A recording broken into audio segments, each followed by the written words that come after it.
Көннәрдән бер көнне Бәни Корайза сугышына барганда Мәдинәдән чыгып киттеләр. Тиз җиткәч, барып бер урында кундылар. Анда су юк иде. Сахабалар сусызлыктан гаҗиз булдылар. Хәзрәти Расулуллаһ саллаллаһу галейхи ва сәллям янына килделәр һәм: "Я Расулуллаһ, монда су юктыр. Без нишләрбез?" дип сорадылар. Шуннан соң Расул саллаллаһу галейхи ва сәллям турсык эченә бармагы белән сукты. Бармак араларыннан су шишмә кебек акты. Эчтеләр, тәһарәт алдылар. Җабир Ансари радияллаһу анһу: Расулуллаһ саллаллаһу галейхи ва сәллям бармагы белән сукты. Сулар агып, җир йөзе дәрья кебек булды. Эчтек, тәһарәт алдык диде. Ул сәфәрдә ничә кеше бар иде дип сорадылар. 100 мең чамасында бар иде дип җавап бирделәр. Кисса. Корайзага барып җиттеләр. 900 кешене әсир алдылар. 25 көн Бәни Корайзаны камап тордылар. Ахыр чиктә калган алдылар. Күп ганимәт малы хасил иттеләр.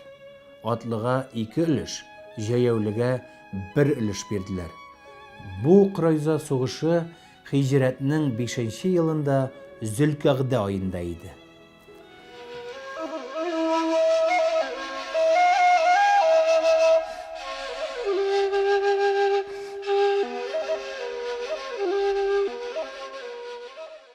Җабир исемле сахаба Пәйгамбәр саллаллаһу галейхи ва сәллямне ашка өндәр өчен бер куй бугазлады.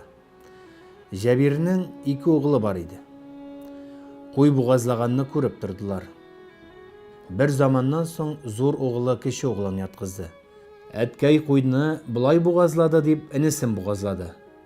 Анасы моны күрде исә, зур угылы качып өй түбәсенә менде. Өй түбәсеннән егылды.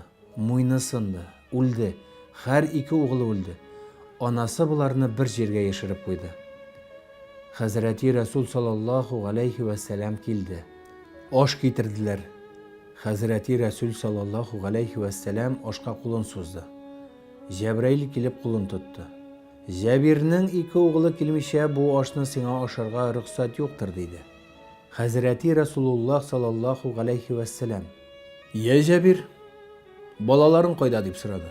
Җабир: "Я хатын, безнең балалар кайда?" дип сорады. Хатыны: "Белмим, кая киткәннәрдер" диде. Аннан соң Җабир Пәйгамбәр саллаллаһу галейхи ва сәллямгә: "Әллә кая уйнарга киткәннәрдер" дип килеп әйтте. Шуннан соң Хәзрәти Расул саллаллаһу галейхи ва сәллям тагын кулын сузды. Худайдан әмер юктыр дип Җәбраил саллаллаһу галейхи ва сәллям кабат туктатты.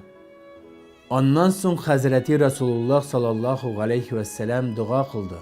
Һәм Аллаһ Тәгалә шундук Җабирнең балаларына җан багышлады. Алар терелде.